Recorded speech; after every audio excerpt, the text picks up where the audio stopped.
Hello, welcome to Good Games Well Played, episode 139. I'm Clint, aka JCM. With us this week is Isli, Yo. MSI, Hello. and it is the Thanksgiving week, so there isn't a ton to talk about. So I'll probably just get through a couple things really quick. There was an interesting bit where an ex-Rockstar dev had talked about just a ton of stuff from earlier years at Rockstar, but then they, I guess, kind of got hit with a, hey, take that down. So they took down their posting. But of course, the internet's forever, so people have captures of, what they said. But one of the bits they talked about was Agent, that PS3 game that was exclusives, back in 2009 that then just went away. We never heard about it again. That was always one of those kind of is this vaporware? You just weren't sure because it was Rockstar, right? It wasn't some new studio that Sony put together. Oh, yeah, I remember that. Yeah, it was supposed to be the big exclusive that would compete with Hitman and GTA, and it was supposed to be PlayStation's big game that brought them whatever. Yeah, he talked about basically this person worked at Rockstar from 95 to 2009 at Rockstar North. So that's where, of course, Agent had originated. But they did say that apparently pressure from GTA 5's development contributed to the game eventually switching studios before seemingly being scrapped altogether, saying, quote, "We really got going on this one and worked on it for over a year. I remember working on a downhill skiing chase scene with guns, for instance. The game wasn't progressing as well as we'd hoped. It was inevitable that eventually the whole company would have to get behind the next Grand Theft Auto. We tried to cut the game down in an attempt to get the bulk of it done before the inevitable call from New York would come. We cut out an entire level, I think Cairo, and maybe even the space section. It became clear that Agent was going to be too much of a distraction for us, and we ditched it. I think it was handed over to another company within Rockstar, but never got completed." End quote. So yeah, it was just hey, we were working on it, and then, it just, we couldn't get it rolling fast enough, and then hey, we need your help on GTA 5 because that's the big game, which makes sense. I'm just surprised they didn't give them more time, a year, especially on the PS3. I'm that's not much, right? So I feel you got to allocate more time to a game like that, especially if you're Rockstar. I can't imagine they'd be oh yeah, we can just, look at your track record for how long it took to get out, GTA 4, and then eventually GTA 5 would be years later, but it just seems like you would give yourself some more time. It feels like it was oh, just keep yourselves busy until we get the next GTA rolling kind of thing. And if you put something out, great. If not, we'll deal with it after we do GTA. And then GTA development never ended. I'm surprised they didn't get more pressure from Sony. Yeah. I think because who knows the nature, right? If Sony was how much they funded, and maybe there could be something in the back end, a contract deal, hey, we'll help fund this game because I'm assuming you're paying for the exclusivity from Rockstar, even though they had a history of exclusive on your platform. So it's okay, we'll contribute to this, but then if it doesn't get anywhere, you owe us, some money back, I'd assume. But yeah, it's especially strange because you'd imagine who knows how big they were in 2009.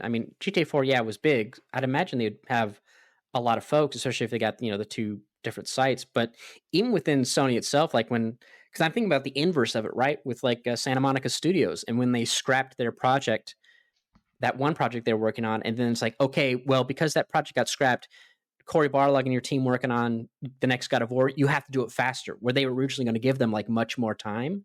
It seems weird that instead of being you have folks working on a game, but it's it's not I'm curious, okay, if they didn't help and they just worked on Agent, when would have GTA 5 come out, right? Because it came out in 2013. So would it have taken another 2 years?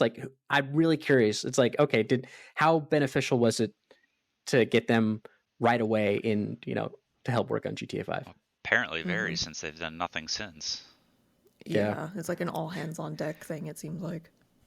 Yeah, it's just, I'm surprised you don't, because even within you see it at Ubisoft, where it's you have folks helping from every Ubisoft studio across the globe, but it's probably not like 100% of that.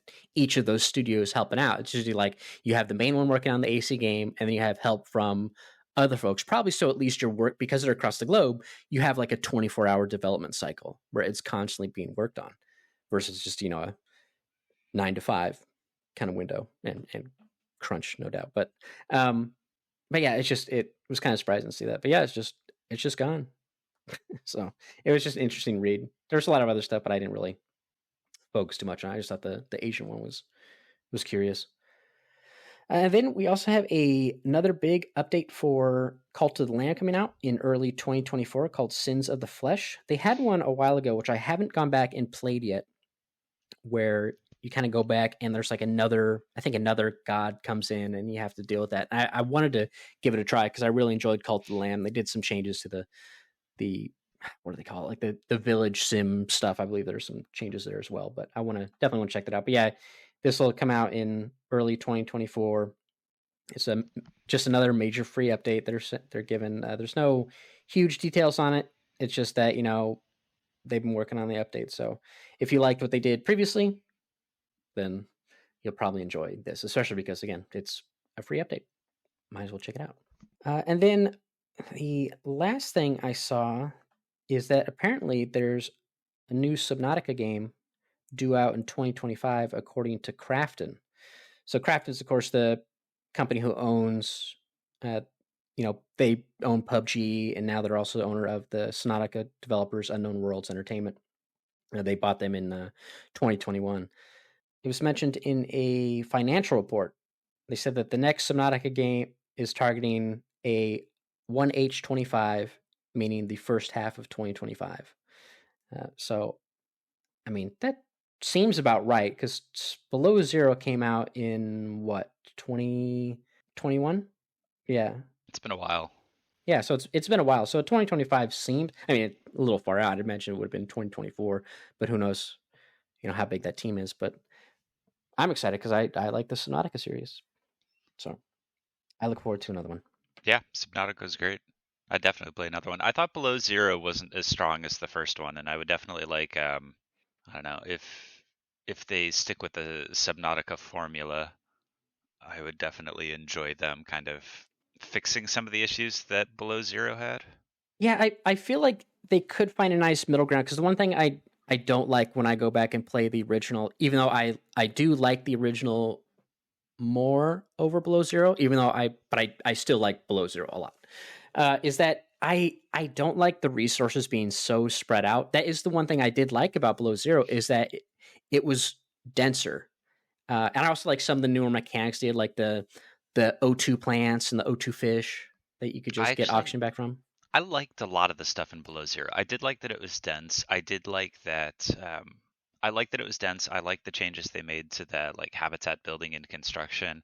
I liked some of the changes they made to your mobility and the crafts you could control. Like I like the whole train thing. I don't remember what it was called. Yeah, the sea truck. Being able to like add cars onto the end of the sea truck and kind of customize as you saw fit for navigation.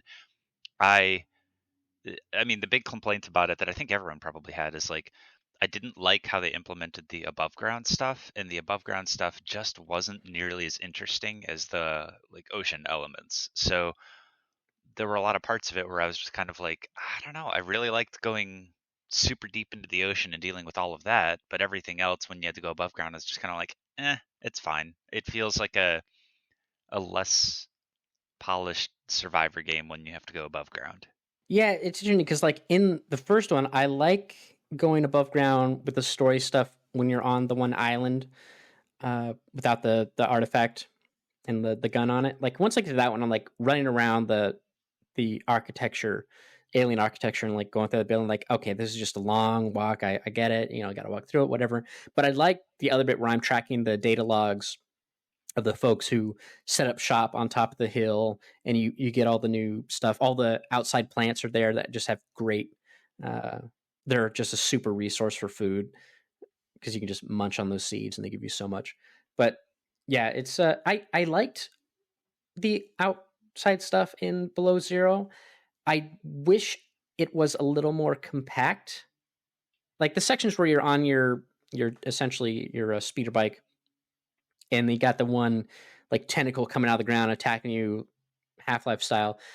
Well, it wasn't even a tentacle; it was a giant like worm creature. Like that was fine, but I wish it was a little more compact. Like I'd rather have the exploration in the water and have a little more smaller surface area for the outside bits. Like I don't mind going to like getting out, going to a base, getting some logs, finding some schematics, yada yada. Like that's fine. But yeah, that one big open area, like that was just a little. I was like, all right, It this is a it little was much. just a lot. Yeah, and I don't know. For me, it was like a lot of the tools were developed for water navigation, and the controls when you're on land feel a little clunky in comparison. And I think that like being underwater masked some of the clunkiness of the controls in the game in general.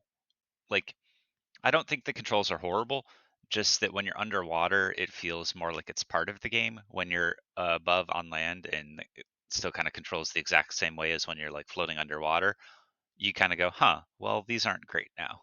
Yeah, maybe got to work on like character movement a bit between the two. But there are mechanics I did like outside where it's like, oh, before you get the warm suit or you have like warm food, it's like, okay, I gotta stay near these plants to keep warm. Like I do like that survival aspect of it, because a lot of games have like actual survival games. Other survival games have that where it's like, okay, it's cold outside. You got like even the forest has it, right? You gotta like build a fire Yeah. because you get cold, especially when it rains. So I like that aspect. Like, okay, I can only get from here to here, but like typically you only had that in those small segments again where it's like you're trying to get up to a little base or you're trying to get here is eventually once you get the speeder bike and you have the warm suit, then it's like, okay, now you're in the big open area and stuff's like, okay, well there's a lot of nothing out here.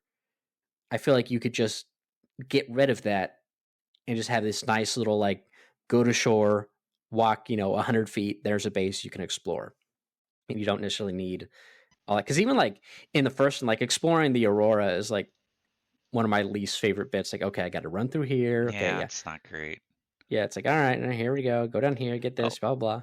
I But mean, I also think the other part of that is just aside from the controls, the thing that made Subnautica so different is that it was all underwater. Like that was why it was such a unique game when it came out. So mhm. when you go above land, even if it's polished, it's kind of just similar to other Survivor games. So it's like, well, do you ever want to stop playing the unique portion? Not really. Like it's just not playing to its strength. Yeah, and I did like having the companion in Below Zero with you because I liked having having a character that talks. I always like silent protagonist is fine, but I'm fine with like if they're silent for a huge chunk, especially when I'm like exploring. But then obviously when there's like story bits, have them talking. That's fine. I like Yeah. that mix. But yeah, that's that's a ways out. 2025. So we're gonna have to wait for that. But yeah, that was essentially it. There's only a couple of things, but we don't need to speak to them because they're not really that important. But yeah, slow week. Like I said, there's a lot of game deals because of Black Friday, and then we'll have Cyber Monday deals and whatnot. So I know PlayStation has a big deals going on right now on the store, and I'm sure Microsoft has it. So I looked at some of the ones on Steam, and Ubisoft has that. So definitely check out if you haven't picked up any games.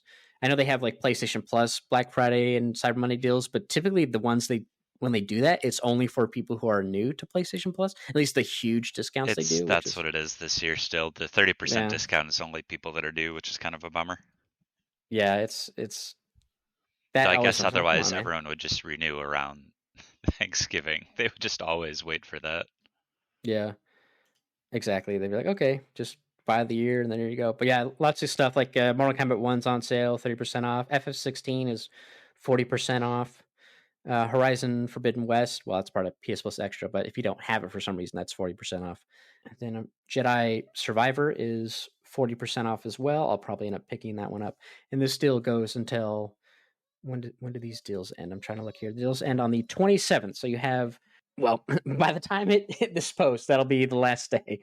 There's a lot of indie stuff on sale too that goes until the 29th. You can definitely get it. Overcooked All You Can Eat, Dredge, Call to speaking of Call to the Lamb is on sale. The Cultist edition is 40% off. You can get it for $18. So Mortal Shell, but that's part of PS Plus Extra on it. Humanity, which is also part of PS Plus Extra, but that's on sale for 34% off. So that's essentially $8 or $20. It lists it here twice for some reason. I don't know why. But yeah, a lot of indie stuff you can check out. some pretty good deals. I ended up getting I'll talk about it later and what we're playing, but I picked up a Far Cry New Dawn on PC because it was on sale for Black Friday. So I was like, all right, let's get this because I definitely want to replay it on PC. But all right, well that's not a whole lot of other stuff that kind of went on. I'm sure we'll see hopefully some. Well, we're getting close to the Game Awards. That's probably where the next big, huge chunk of news will come out. But that's on the 7th, so we have a ways to go till that happens. So we'll see if anything leaks ahead of time. But otherwise, it'll probably everybody's going to hold on to everything until then. Any predictions for Game Awards? Oh, we talked as far as what could show up there or winners. No, as far as what could show up there. I mean, maybe more. We'll get another trailer for Death Stranding too, because we haven't seen one in a long time. Because I'm surprised, like Sony hasn't done anything, so I'd imagine that might be there.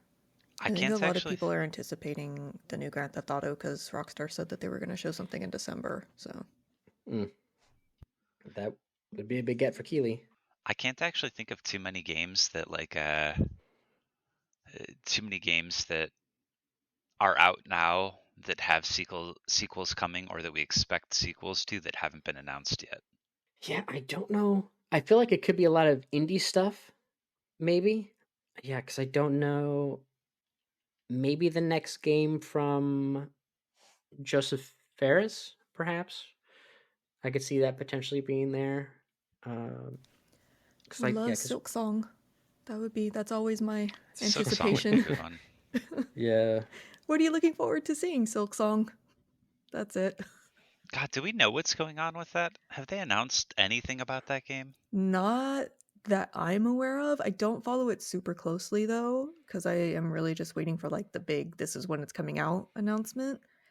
But as far as I know, nothing really other than just like, hey, we're working on it. It's bigger than we anticipated kind of thing. Wow. So I don't know what they're waiting for.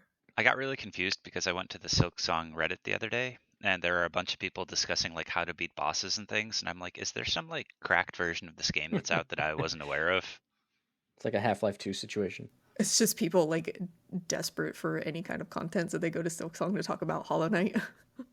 No, like it's actually talking. I don't know. I need to do a deeper dive into this. It's people talking about boss that I don't recognize that is maybe apparently from Silk Song. I don't know if it's like maybe it was in a trailer or something or a screenshot that they showed on the Discord.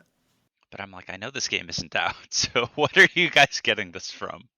Yeah, but yeah, I have no idea what will be shown there. I mean, I guess there could be stuff from Sony, like just more stuff that we already know about. But as far as like world premiere stuff, I have no idea what could possibly be there. Like maybe I don't know what Xbox would show there outside of because I'm trying to think of what they've shown in the past. Like because they talked about what's that game, the Perfect Dark.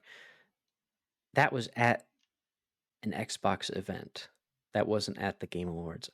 I'd have to go back and like look and see like what were some big reveals the past couple of years at the Game Awards to find out like, okay, which studios does he usually have like a rapport with? Otherwise, it'd probably be like just expansion trailers, DLC trailers, and then maybe trailers for stuff that we know about. So yeah, I'm not sure how many world premieres we're going to be having at the Game Awards this year.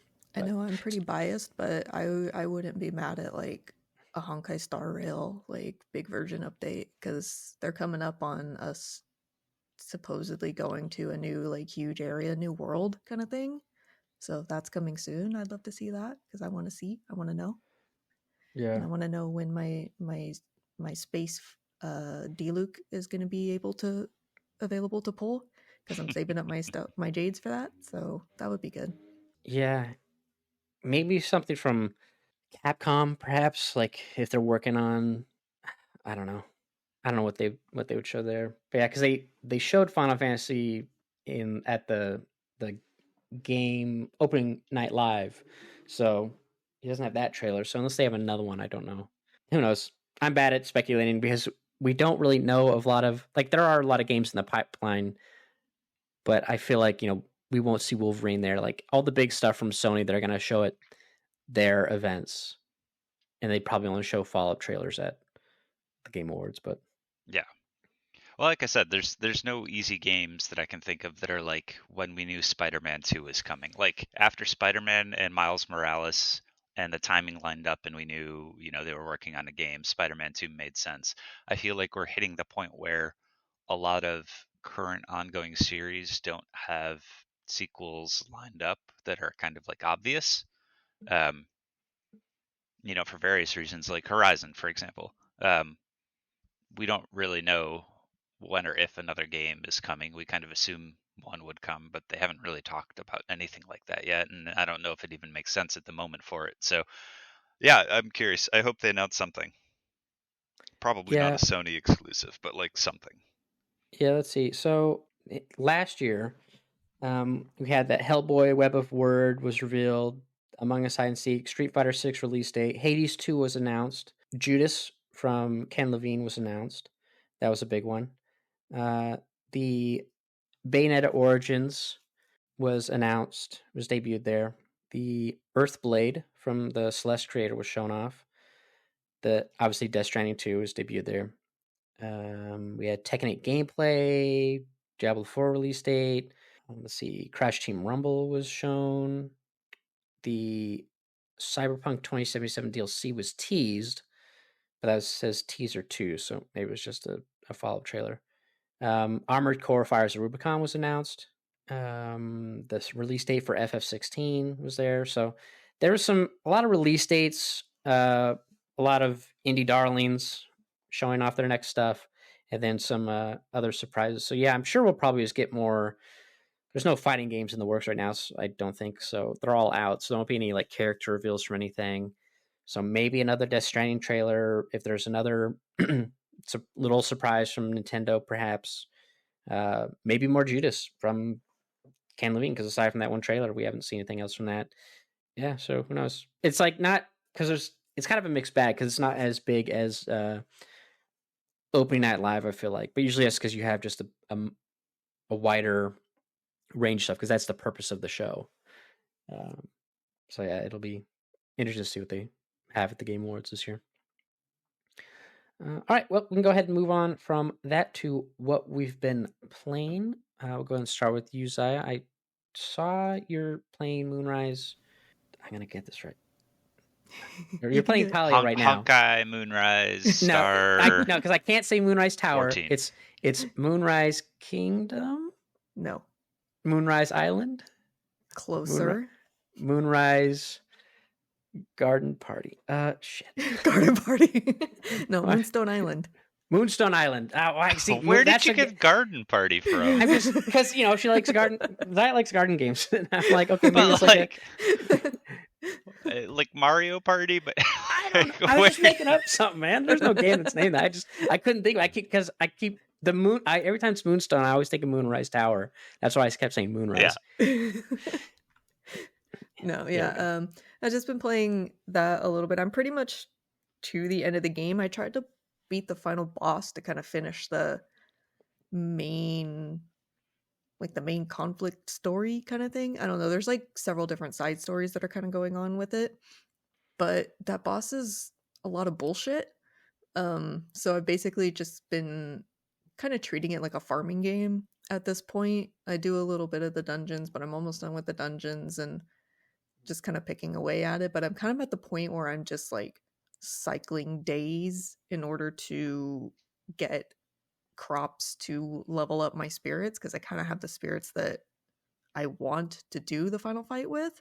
So it's just kind of like I'll pop it on every now and then when I just want to do like a couple days of like farming stuff, maybe a little bit of decorating and stuff like that. But I'm pretty much done with that except for the final fight at this point. Other than that, I hopped back on Palia again because I haven't played it in quite a while, and I know they've done quite a few updates to it. So I hopped back on that just to kind of see what updates they've done, if they changed any like quality of life stuff, things like that, kind of continuing the main story a little bit. But it's a pretty good game to just hop on and like collect your resources, decorate your little house, just like kind of do that stuff. It's still just, I mean, I've been playing it a lot because it's a good like mindless farming, gathering kind of game, but it's still not really like I need to play this kind of thing. It hasn't quite like gripped me like that yet. I don't know if it's just because like progress is a little bit slow, so it's a little bit difficult to like, it's not the same kind of progress as a normal farming game or a normal like life sim kind of game where you start to get used to your current routine and then you are able to upgrade and get new equipment that you go a little bit further and stuff like that. It's very slow in that aspect, but I don't know. It's just kind of okay. It kind of fills that like mindless gathering farming kind of niche that I need every now and then. Because I am just in like decision paralysis as far as like what I want to play next. So it kind of like fills that void a little bit until I figure out what I want to do with my life. Farming games are great for when you have no idea what you want to play next. Exactly. And this one's good because it's like you don't fall into that pit of like, oh, I'll just play one more day kind of thing. Because it's an MMO, so it's all like real time. So it's like you kind of get to the point where it takes a really long time to smelt an ore or something like that. And you're like, well, I could go out and gather some more resources, or like I could just put it away for now and go do something else. So it's kind of like gives you that decision of like, do you want to continue the just like really chill, relaxed gathering, maybe like finding a group of people to fish with, that kind of thing, or it's like, are you done for the day? Do you want to put it down and like go do something else? So it's kind of good for that, but um I almost always opt for continuing to very mindlessly and relaxingly gather things because I don't know what else to do. Yeah, my mindless game like that to try to figure out, hey, I don't know what else I'm going to do for right now, so I'll just play this is Oni. Like, that's my game. That's why I always go back to Oni. It's like, I like playing this. It's like that nice comfort food. It's like, okay, it's like a checklist. I need to do this. I need to do this. Let's get it done. Yada, yada. But And at least you're like making progress or doing something you enjoy. At least for me, like while I decide what else I want to do, because otherwise I'll just like sit at my computer and either stare at my browser or just like watch random YouTube videos that appear on my home screen because I can't decide what to play. So it's like at least I'm actively doing something and engaging my brain a little bit, and maybe that'll help me decide what I want to play. Like maybe if I get my life sim farming fill out of this, I won't pick up yet another life sim farming game and We I'll both actually know like that's play not true. something else. We all know that's not true. maybe I'll play Final Fantasy 14 for a little bit instead, which I can probably play again because my hand is finally out of a brace. But I kind of just want to farm. I need a lot of copper, so I'm going to continue to farm copper, I think. yeah, get that copper. What about you, Isli? You talked about earlier off the cast, but I know you had issues where Baldur's Gate 3 was having PS5 problems, but you said the patch seems to be helping some. They did a hot fix, I think, last week at this point that it doesn't so I didn't play Act 3 prior to it getting broken, unfortunately. So I don't know what the baseline was. And they released a hot fix that seemed to fix how broken it was, because patch 4 made it pretty much unplayable. Not, not the exaggerated unplayable, but actually unplayable where you couldn't progress quests, companions wouldn't follow you, things wouldn't load, you would like walk through doors into a void. The game just wasn't functioning properly. So patch 4 broke it. It seems like there was a hotfix that got it to a semi-playable level, but Act 3 still crashes really frequently on me and still is like not the best playing experience. It's kind of one of those like, yeah, play for 10 minutes, save, play for 10 minutes, save, because otherwise you will lose all of your progress. So it's not great yet, and I hope they fix it more, but was it a good part of Baldur's Gate, and I was really feeling it. So I've kind of been forcing my way through it, just because I find Act 3 to be really interesting, and I really like some of the developments that are happening, and I just don't want to wait too long for it because of how much I'm enjoying it. So Mhm. I, despite it being semi-broken, have still been playing Act 3. I, God, what did I do since last we've talked? I finished, I guess, Baldur's Gate 3, Act 3 spoilers. I finished the House of Grief with Shadowheart's storyline. I Mhm. thought that was a really fun storyline.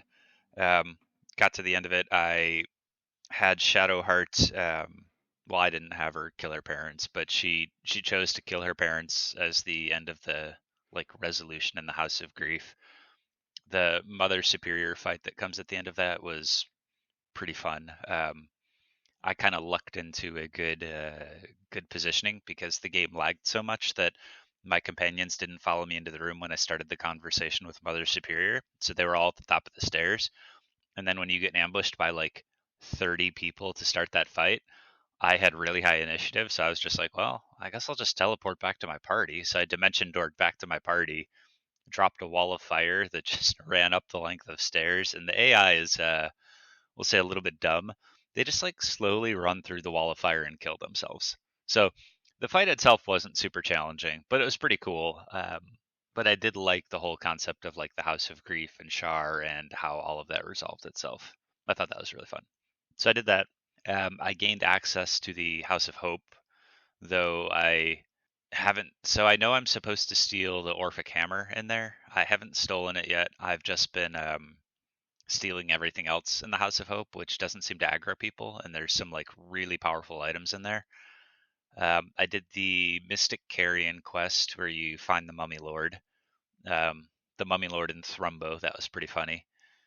And I think those are the only main quests I've done so far. At this point, I know I need to kill. There's like a wizard in a tower that wants Night Song. I know I need to kill him still. I'm looking through my quest list. But yeah, so Shadowheart's the only companion story I've finished thus far. Okay. So you have those. There's some other things you haven't listed off. I'm assuming you either have A, haven't come across them, or B, just forgot about them. I Yeah, I mean, I haven't done a ton of the quests yet. All of the companion quests are still open. Like, I still need to go to Cazador's Palace for Mm-hmm. Astarion. I need to confront Lord Gortash for Karlach. For Will, I need to go find the dragon and talk to the dragon that's hidden under the city. Lae'zel, Spoilers. oh, I said spoilers. I know. For Lae'zel, so Lae'zel was kidnapped, and I know that I need to find the Orphic Hammer for Lae'zel because her quest updated stating when I entered the House of Hope that I needed to find the Orphic Hammer, but because she's kidnapped, that quest sequence is like a little weird because my quest log shares more than I actually know about the quest. Um, so like the quest log is like, yeah, we discovered the existence of an object called the Orphic Hammer, which can be used to break Orpheus free from his domed prison. I'm like, when did that pop up? Like, since when do we know that? So there's like a little bit of weirdness with Lae'zel having been kidnapped, and still don't have a I still don't have a lead for getting Lae'zel back, which, well, I guess I have a lead. So Orin wants me to murder like a ton of people throughout the city, um, to progress the Lae'zel stuff and get Lae'zel back. I assume there is a non-murder hobo way to complete that quest, but for that portion, I don't yet have a lead to do like the non-murder hobo path. So I've just kind of been doing other things throughout the city. Yeah, I guess that's well. So you find out about the. I mean, when you in order to find out about, did you stumble onto the House of Hope, or did you talk to Raphael? I found the House of Hope because in the House of Grief, there is a book that says that Hellsick can open portals to hell, and you get like a prompt that when you go to the Devil's Fee, you get a prompt that Hellsick knows more about Gortash. So when you talk to her, she's like, "Oh yeah, Gortash was here," and you're like, "Well, where did he go?" And she's like, "Oh, opened a portal to hell, and then you can like bribe her, and you're like, well, what did he want? And she's like, well, he wanted to steal something from Mephistopheles. And you're like, well, what did he want to steal? And she's like, well, I can't tell you that. Give me more money. And give more money. And then she basically reveals that Yeah. Raphael is Mephistopheles' son, or maybe it's the other way around. He's his dad, son or dad, one of those two. I think son. Um, and that Gortash was going there to steal or get information on the crown of Karsus. I think I have that right. So then I paid Helsik, or Helsik wants the gloves, and I offered to steal the gloves from her so that I could get access to the House of Hope. So basically, House of Grief led me to the House of Hope because there were notes in a book that talked about it. Yeah, that's interesting. Yeah, because you can talk to Raphael in. Well, I thought he was before you get into Baldur's Gate proper. Isn't he in the? I haven't seen Raphael in Act 3 at all.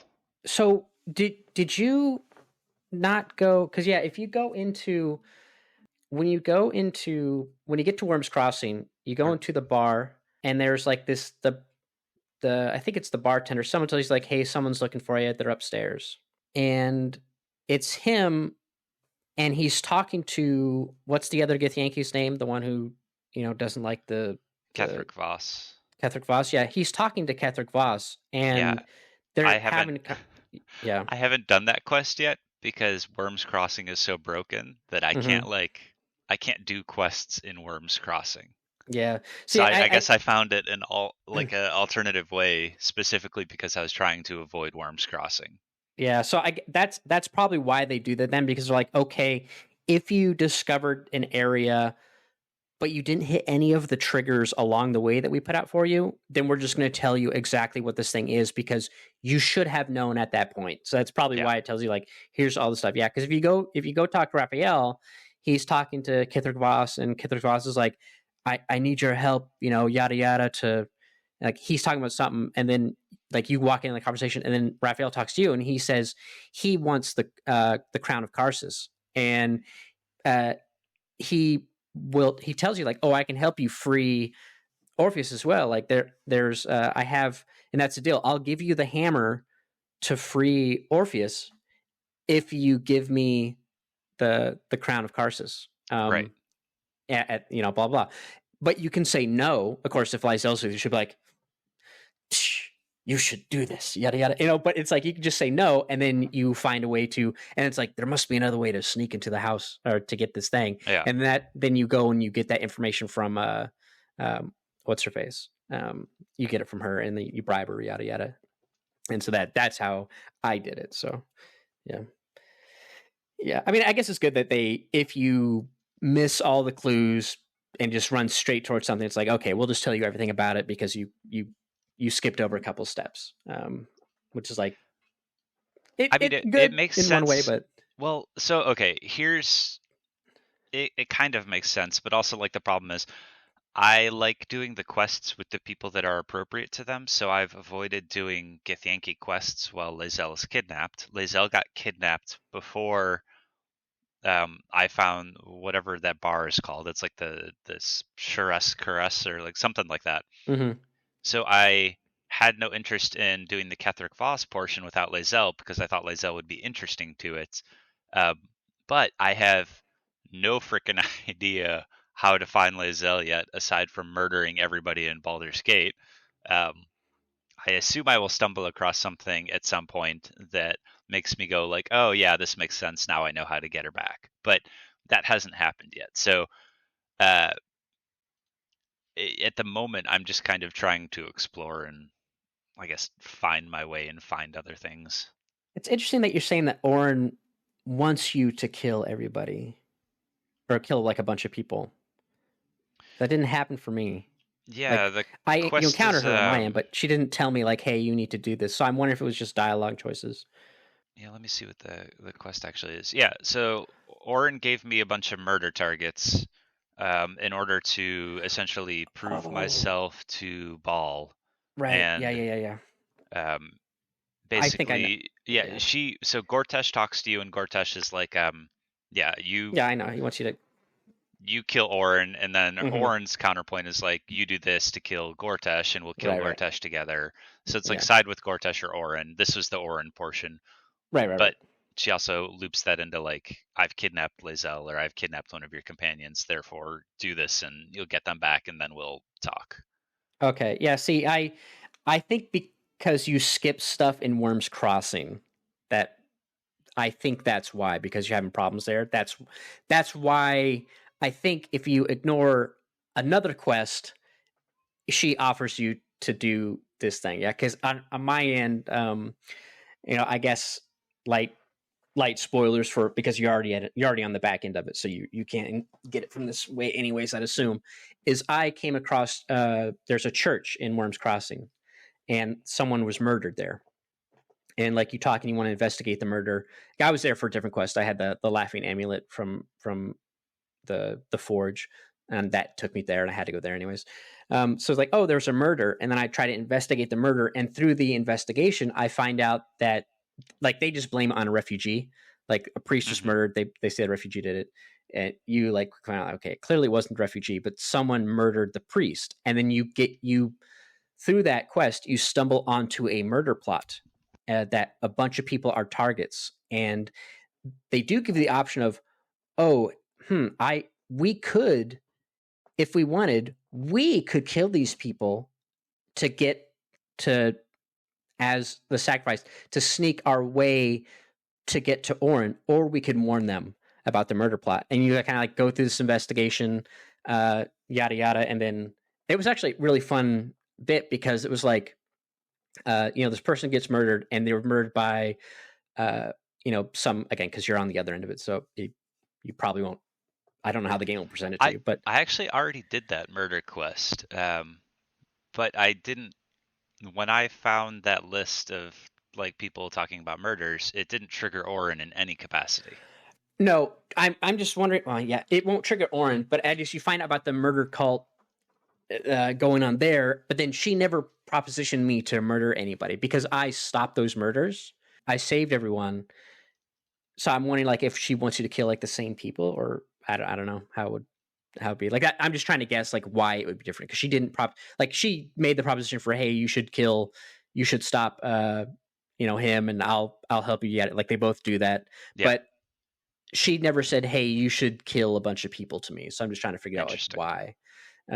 But yeah, I really like that murder mystery thing, because it was like, you go around, it's like, oh, it's this guy, and then like I love when you get rewarded for certain mechanics. Like, I lockpicked my way into a building in Worms Crossing, and then I found like a dead body under a bed, and then I did speak to the dead and found out it was like this person's son that killed her.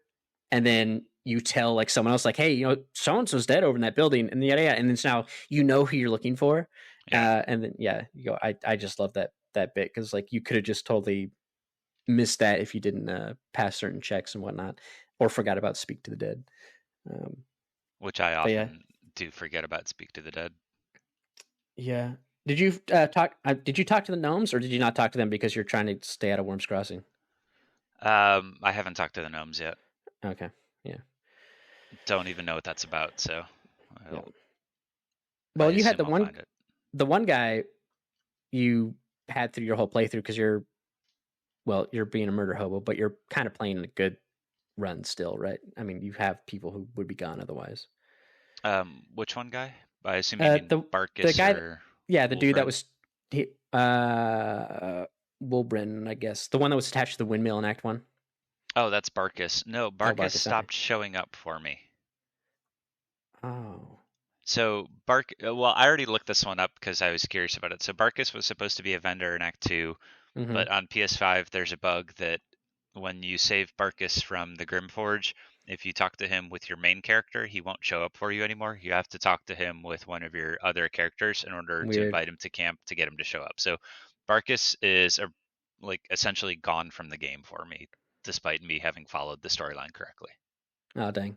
Well, yeah. I mean, you can still do it, but now you just have to stumble, I guess, because I don't think he doesn't tell you, because after Act 2, you have to stumble upon him later by actually finding where the gnomes are. But I guess he just won't be there. So you can still do the whole quest line. It's just that the final outcome, he won't be there to influence. Yeah, it's kind of a bummer because it was like I actually did the quest line correctly, but Right. like why would you ever think of starting a conversation with like literally anyone other than your main character? Yeah, it's Unless you like fail the check. and you wouldn't think to do like, people do like no spoiler trophy heads ups, but you never do like a no spoiler bug report. Like, hey, make sure if you Yeah, talk to this character here, you yeah, don't do it with your TAF. Like, why would you think to do that? That's a ridiculous ask. right. So And that's yeah, such a I random. didn't get him. Yeah, that's it. It's fine. He's not like, and he's not even that good of a vendor. Like in Act Two, like because when I did go to last night, I'm like, oh, he's not there because he's dead because I killed him. But I was like, yeah, I'm not really missing much. But yeah, it's interesting. Yeah, I'm curious when you'll.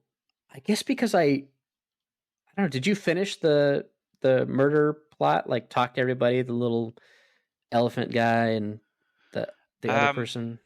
I thought I finished. Well, I finished it in the first portion, but I don't actually have a. I must not have finished it because I don't actually think I have a suspect yet for the murder plot.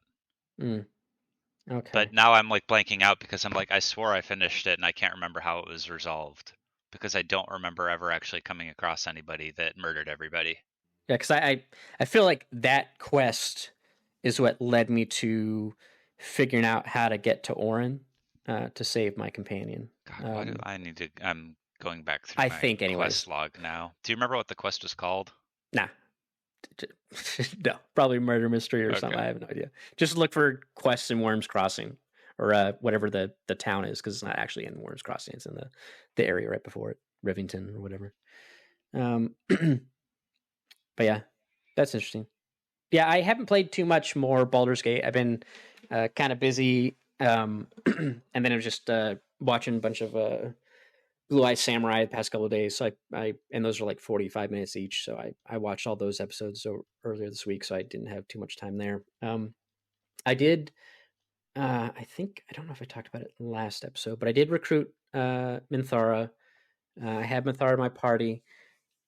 I didn't talk about it in the beginning of the show, but I guess some data miners found some information that looks like maybe they're trying to patch in a way to recruit Minthara without having to just destroy the Grove, uh, which makes sense that they would kind of work on an option that narratively could work because the way you recruit her is unique, and then B, you also lose out on two companions by doing that. Granted, that means that they will have to create probably more character interactions if you have like her and Karlak or her and Will, and then like it seems like from the data mining, the way it works is that if you have both her and Halson in your party, Halson will kind of confront like you have to choose and only one of kind of like that the fight that happens between Shadowheart and Lysel, except you can resolve that to have both of them there. Except this is like, no, you have to choose, or Will and Karlak. It's like this, it's one or the other. You either have me or you have her. It's like I can't be around this evil person kind of situation. You can't talk them out of it, which makes sense. But yeah, I'm curious what they could do because I'd imagine because I didn't realize too, like, since on my first playthrough I killed the 3 targets in the goblin camp and then I just wiped out the goblin camp, so no fight happens. But then doing my evil playthrough, you actually do a fight at the Grove. So I'm like, oh, I guess so. What if you free Halson but don't kill the 3 leaders and then long rest a couple times? Then you just do the fight at the Grove against the goblins, and Minthara and the other 2 leaders are there. If you talk to, I did this. If you talk to Minthara, even if you're doing a good playthrough, and I can't remember if it's a check you Oh, fail or right. something. I know what it is. I know. Yeah, Yeah, Minthara can it's read your mind, and she knows where the Grove is because she uses her illithid powers to read your mind. And then if you long rest, it is like in a particular area around the Grove, you trigger the fight. right. And again, that leads to the fact, like, why wouldn't you have killed her there anyways? Because that's one of your quests you have, is to kill her. Yeah, but I mean, Um, like when you first come across people, you don't know. I don't know. I don't always kill them right away. I liked exploring like the goblin camp first, so well, I didn't right. kill her immediately. Of course, yeah, but I also didn't talk to her immediately. Like I found Halson, and then he was like, "Yo, you should kill the goblin leaders." And then I was like, "Okay." And then I talked to her. Of course, I passed checked her. She didn't find it, but then as she walks away, I got into combat and killed her. So I guess yeah, if you found her before Halson, she reads your mind, and then you don't just kill her, even though it's clear like it's a bad guy in a goblin camp, I suppose, because then you can. On my evil playthrough, it does the thing where you can tell um, the dude like, "Hey, the goblins are on their way with the leaders," and you could say like, "I led them here," or yada, or you can say like, um, "Yeah," because there's a thing like, "I told them where the camp is what I said to them." Like, why would you do that? And then they give you an extra fallback option saying like, "It's a trap for them, so we could kill them." So then you could have the fight there. So technically, you could tell them, "Hey, here's where the grove is," and treat it, role play it as a trap to where like, I don't want to fight my way out of the goblin camp. I'm going to lure them to the grove so we can all fight together. You could do that because the way you recruit her, again, light spoilers for recruiting Minthara because it's different than the other companions, is obviously you have to side with her to destroy the grove. You have the party. You have a scene that plays out, and then she leaves and she goes, "Okay, I got to go back and talk to go to Moonrise Towers." And then that scene when you get there at Moonrise the first time, typically if she's dead on a good run or whatever, it's just some goblins there, chatting away. But if she's alive, you go there. Kithric Voss is not Kithric Voss. Kethric Thorm, a lot of K names, is scolding her for not completing her objective of getting the artifact, because that's what he wants her to do. And so he locks her away in the dungeon. So then you go to the dungeon, and she's like, "There's these two goblins there. I don't remember, not goblins, like yeah, they're what's the name of the Dwagar? Is that what they are? The dark gnomes. Yeah, Yeah. the racist gnomes. Yeah, they're down there and they're like erasing her mind as punishment. Like they're just going to make her like an empty husk of a person. Whose mind are And they erasing? Minthara's. Okay. As punishment for failing Gotcha. her quest. Even though she destroyed the grove and yada yada, she didn't find the artifact, so she's going to get her mind wiped out. And then you can pass a bunch of checks to get her, and you essentially can either fight your way out or you can talk your way out. So I cast silence, and then I killed the two people after I passed some checks, and then I just walk out. But then you have to pass a bunch of checks to be like, "Whoa, what are you doing? Isn't she's supposed to be in the cell?" And you'd be like, "Oh, her mind's wiped. She's my thrall now." And then they're like, and you pass the check and you're like, oh, "Okay, keep going." But then you have to pass another one on your way out again and again. And then it's really funny because one of them you can be like, "Oh, she's going to like serve me and yada yada." And then it's like, Minthara's like, "I'm not sure I like the way you worded it." Like she's like not happy with being called like a puppet and whatnot. But yeah, you talk your way out of the tower with her, and then she goes to your camp. But then it does tell you like if she's in your party and you go back to Moonrise, it'll be like, "Be careful. You have someone in your party who is supposed to be, you know, locked up, and even though you talked way out, yada yada." But I haven't had run into any situation where I get another follow up check like, "Yo, why is she out of her cage?" kind of situation. So I haven't seen that happen. And also it's really annoying because she won't go with you if you teleport out to other zones, like any Act 1 areas. Like she's like, "Nah, my goal right now is to like," she wants to kill Kethric Kethric Thorm. And so she's like, "Oh, if you're gonna leave, I'm just gonna go back to camp." So it's really annoying when I'm like, I want to go back and check some other vendors and steal from or whatever, or like go back and kill somebody who I forgot to murder. And then it's like the smugglers. I'm like, "Oh, that's right. I got to go back and kill him because this is a different save." She's like, "Nah, I'm not going to go with you." I'm like, so I got to like go get Lysel and go back and do it and then swap out. So that's a little annoying, but typically you shouldn't have any reason to need to go back. But so yeah, that's and that's curious because I was like, when you recruit her, I was wondering like how far can I go pretending to be an absolute? But I feel like it's going to kind of push you to fight. Like, I was wondering how they're going to make you like, okay, I'm assuming you're still going to have to fight Ketherick, even if you're evil. Like, You have to, because that's still the storyline, right? right. Well, like, he'll have to like. I was trying to think of it like stories. Like, how are they going to figure out that you have to kill this guy? Like, because obviously they'll like in some fashion they'll have to learn that you're not being influenced by the absolute. Because you have more free will than a lot of other folks. But I was curious when that would happen. So because I've done stuff like Last Light In's gone, Isabel's taken. I have to go find Balthazar. So that's currently what I need to do is just go to the Shar's temple and talk to him. It's got to be something absolute related, because when you get to Act 3, it's not like Cortesh and Orin really care about you having killed Ketherick. Like, at the end of the day, they don't give a shit that Ketherick's dead. Or they like minimally give a shit. So it has to be that Ketherick was influenced by the absolute. I could also see it being Ketherick's, relationship with the Night Song and Isabel, and him being pissed off at how you handled the Last Light In. I guess, but it infers in that cutscene that she's, because he says the one dude who's there, who's part of the.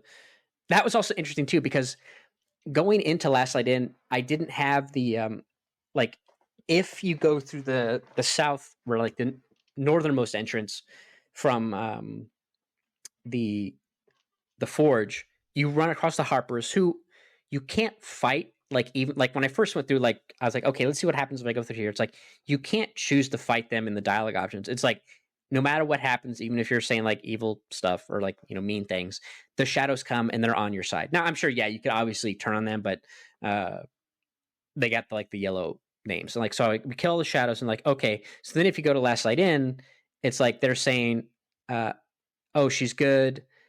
And then obviously you don't have the one tiefling who's like, oh, they saved me. So you get, Jahira binds you up with the vines, and like you're like, okay, how am I going to get out of this now? And then the one dude who's part of the Harpers shows up, who's actually there to kill or to take Isabel. He talks to you, and he's like, oh, she's with me, or like she's a good person, yada yada. And then that's how he talks Jahira out of keeping you bound up. But yeah, like Isabel's not dead when you like hit her. You just kind of like knock her out, and that's like it triggers the cutscene, and then he flies off with her. But I'm curious, yeah, like there must be a point where you just get to the end, and it's like, oh, now bow, but then it's like, no matter what, I guess you don't, or like they forcefully read your mind, because at that point you're super close to the absolute, and that's how they kind of figure out that, hey, you're too unique, even if you're evil, you're not part of the grand design, I guess.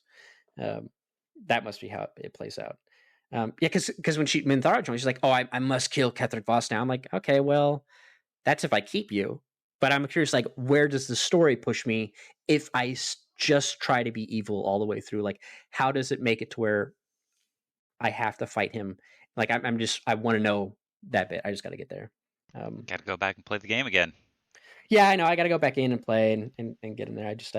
I took a break. I did. I talked about on earlier. I picked up Far Cry New Dawn on PC because it was on sale. Man, I don't know what it is with the Ubisoft games. It must be because they're being launched through Uplay or the Ubisoft launcher. But it's like they don't behave well when I try to click out of the window and do anything. Like, there's no borderless window. Like, there's borderless, there's windowed, but there's no like borderless window. So like whenever I try to like click into like watch YouTube or something, it's like just doesn't behave well. It's like, nah, black screen, go away, yada yada. And I'm like, come on, man.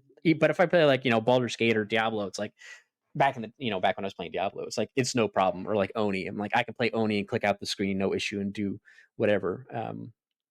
Yeah, some of the Ubisoft games, man, they don't like being clicked out of. And then but yeah, it's really fun because I was like, that is one of the nice things about replaying old games that I only played on consoles. Like, now essentially it's like playing a remastered version of it because I get the higher frame rates and like the maximum settings for graphics. So it's like and I've played 5 so much, and I'm like, man, I really want to replay New Dawn, especially because I know that game is just looks really good as well. And yeah, just going in there playing on like ultra settings, it just looks real good. And I didn't realize Windows had this setting where anytime I'd play like I can play Oni and I can play Baldur's Gate fine at like, ultra settings of Baldur's Gate or whatever, with DLSS. And I can watch YouTube. But when I was playing like Far Cry, if I have on like ultra high frame rates, it's like if I have the frame rates uncapped and it just goes like I can't watch YouTube at the same time. And I was like, because YouTube just like the audio goes, but then like sometimes the video will stop on the second monitor and then it will speed up to catch up. And I was like, what is the issue here? But I'd look at like my GPU utilization's at like 98%. I'm like, okay, well, clearly the GPU is being used a ton because I'm playing like super high settings at high frame rates and whatnot and watching a video. But I guess in Windows, they have some sort of like hardware, like essentially it's like a resource allocation where like, oh, if you're gaming, we'll make sure the GPU is giving your game a priority. And with it on, it's what causes that YouTube lag. So I turned it off.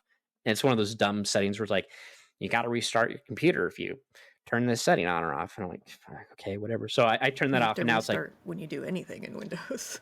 Yeah, it's really annoying. So like I did that, and that fixed the problem. But then it's like I could, if I wanted, I could just cap it at 60, and then that also helps fix the issue because like it's just being that uncapped frame rate. Because it's like, okay, we're gonna do everything we can. But yeah, it's a little weird. Isli, his internet cut out. He can't hear anyone. He's gonna open and close and reopen. Yeah. Well, we're close to the end anyways. At the end anyways, if you can join to say goodbye. But yeah, it's really fun just going through and playing that game. It's a good looking game. That is, like I said, going back to just replaying old games on PC. Like I was thinking, I was like, oh, what if even though I have Standing Director's Cut on PS5, I was like, what do I got on a PC just for that little extra oomph? But I won't do that. But yeah, it is a HD or 4K mod or something for it. Yeah, because I was trying to look like because I picked up Far Cry Primal way back, not way back, but like when I got my laptop, and then I was like, okay, and then I got Far Cry 5 because that was on sale, and then I got New Dawn, so I was like, oh, I should get 4 at some point as well just to replay that. But yeah, replaying New Dawn is just like, it's so good because they have just the like great colors, all the pink flowers and stuff like that, and other colors, and the animals look really interesting because all that radiation, yada yada. But it looks really cool. I'm like, man, this is a good looking game. But so yeah, playing that. But yeah, I should get back and play more Baldur's Gate at some point. I figured now that I'm done with the show, I don't think there's anything else I'm watching right now that needs my attention because I like typically that's how I'd play some Baldur's, since I'm playing Baldur's Gate on like a second run. I know most of the stuff, so I don't need to worry about it too much. So I can kind of watch something on the side. But I wanted to give Blue-Eyed Samurai my attention. But the other thing too with Baldur's Gate playing on a second playthrough is since I know where everything is and like what to do and where all the fights are and yada yada, I'm a little less incentivized to kind of just run around.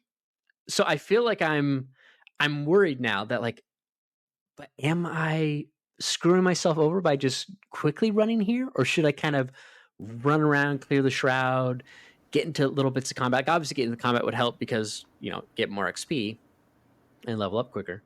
But I was like, I don't think there's any items because usually the items you find are from the vendors. There's not too many items that you pick up in the game that are just like, oh yeah, it's just sitting here. The skeleton, except that the skeleton has the thief ring or whatever. But yeah, it's I gotta get back in there and play.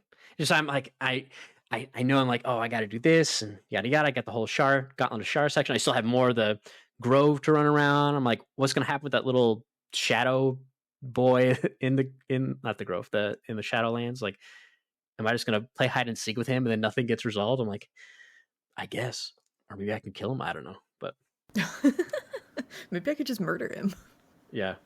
I wish I feels like I try to go back and watch a video because I felt like there's not much, and I couldn't figure out if it was because I'm playing on an evil playthrough, but I feel like the dirge doesn't have that much of effect initially, outside of like, I talked about before where you kill the NPC that shows up in Act 1. But that's like a scripted dirge event. Like that'll happen no matter what. Um, and then there are a couple moments like, oh, the gale, imagining cutting off the hand, and then some other parts in the game too where I had some instances where like the narrator dialogue is unique to the dirge run. But I feel like there's not too many choices to kind of influence that. Like the last one I got was like when I go to, help kidnap Isabel, is like the narrator's like, oh, but you imagine like just killing them both Isabel and the the guy that's trying to take her. But aside from that, there's not like too much. But I'm curious if there's a little bit more if you're playing on a good playthrough, only because you have more people at your camp. So maybe it might be like you have an urge to kill someone in your party, not in your party, but like at camp, perhaps. Because I did look up, like I know some stuff can happen if you go against the urge to herbal. It'll like be like, oh well, because you declined this, we're gonna try to make you do this to your whoever your your love interest is in the party, like whoever you're trying to romance. We're gonna make you kind of, there's gonna be an event that happens with them that could go either way, depending on checks and whatnot. But it feels like there's not a whole lot where it really kind of opens up in the end. I guess the end of Act 2 and in Act 3 is like where it mainly shows up. But yeah, I was surprised. Like, there's not too much dirginess in playing the dirge run in the first couple acts, outside of a couple small things. Wasn't that one of the complaints, though, is that like the dirge at some points just doesn't feel relevant? Yeah, I think it's just in the, because the game's so big, it's like there's such huge gaps between like anything happening, because typically you see it in just either the narrator saying something, or you have like a dialogue check, or you imagine something bad happening, and yada yada. And you could tell your companions like, yo, I can't remember my past. Like you have like your character has amnesia, and like I can't remember certain things, yada yada. And like you can tell them, or you have like these dark urges. Like I told them in Thara, I have dark urges, yada yada.